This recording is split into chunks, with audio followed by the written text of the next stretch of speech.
સવાર હોય કે સાંજ બધાનો એક જ પ્રશ્ન હોય કે આજે આપણે શું બનાવીએ જે ઘરના બધાને ભાવે. તો 2 ચમચી તેલમાં બનતી આ રેસીપી એક જ જરૂરથી ટ્રાય કરજો. બહુ જ ઓછા સમયમાં બહુ જ ટેસ્ટી આ વાનગી બનીને રેડી થાય છે. ખરેખર મારા ઘરે તો બધાની આ બહુ જ ફેવરેટ છે. તમે ટ્રાય કરીને મને કહેજો તમારા ઘરમાં બધાની આ ફેવરેટ થઈ કે નહીં. આજની રેસીપી આપણે પોહામાંથી બનાવવાના છીએ. એના માટે આપણે પોહા લઈ લઈશું, એને 2 થી 3 પાણીથી સરસ રીતે વોશ કરી લઈશું, જેથી એની અંદર જે બી માટી વગેરે હોય એ બધું નીકળી જાય. જ્યારે આવી સરસ રીતે આપણે વોશ કરી લઈએ પછી એને એક વાટકામાં લઈ લઈશું. જેટલા પોહા લીધા છે ને એટલી જ આપણે સોજી લેવાની છે અને સોજીને પણ પોહાની જોડે મિક્સ કરી દેવાનું. હવે જેટલી સોજી છે ને એટલું દહીં લઈને ત્રણેયને સરસ રીતે આપણે મિક્સ કરી દઈશું. અત્યારે ખાલી મિક્સ જ કરવાનું છે, મસળવાનું નથી. મિક્સ કરીને ઢાંકીને એને આપણે સાઈડમાં મૂકી દઈશું, જેથી સરસ રીતે સોજી અને પોહા સરસ રીતે પોચા થઈ જાય. હવે આપણે એને ઢાંકી દઈશું અને 10 જ મિનિટ માટે આપણે એને સાઈડમાં મૂકવાનું છે. ત્યાં સુધી એક કાણાવાળી જાળી ઉપર સરસ રીતે આપણે તેલ લગાવી દેવાનું છે. સરખું તેલ લગાવવાનું, જેથી નાસ્તો નીચે ચોંટે નહીં. હવે 10 જ મિનિટમાં જે છે ને પોહા એકદમ સરસ પોચા પણ થઈ જાય છે અને સૂજી ફૂલી પણ જાય છે. હવે આની ઉપર આપણે મીઠું આપણે સ્વાદ મુજબ ઉમેરવાનું છે. હવે આની અંદર ચીલી ફ્લેક્સ અને પીઝા સિઝનિંગ હોય કે મિક્સઅપ હોય એ જે બી હોય તમે આમાં ઉમેરી શકો છો અને આ ઓપ્શનલ છે. અગર તમારી જોડે પીઝા સિઝનિંગ કે મિક્સઅપ નથી તો તમે એકલી ચીલી ફ્લેક્સ પણ ઉમેરી શકો છો.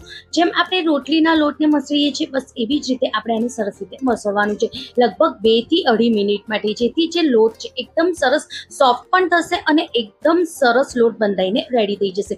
જો કંઈક આવી રીતે. હવે હાથ ઉપર થોડું આપણે તેલ લગાવી દઈશું. તેલ લગાવ્યા પછી નાના મોટા જે સાઈઝના આપણે નાસ્તો બનાવવાનો એ સાઈઝના આપણે થોડો ભાગ લઈ લઈશું અને હાથ ઉપર આવી રીતે મસળીને 2 હાથની વચ્ચે આવી રીતે દબાઈને ટિક્કીનો શેપ આપી દેવાનો છે. બસ આવી જ રીતે બધા નાસ્તાને આપણે બનાવીને રેડી કરી દેવાનું છે અને કાણાવાળી જે જાળી છે એની ઉપર આવી રીતે આપણે ગોઠવી દઈશું.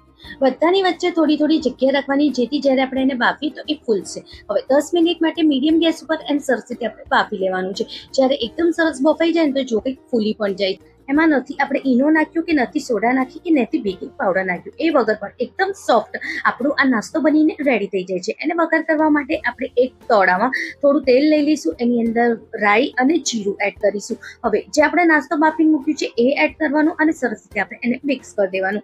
આની અંદર આપણે નારિયેળની છીણ એડ કરવાના છે, જેથી આ નાસ્તો બહુ ટેસ્ટી બનીને રેડી થશે.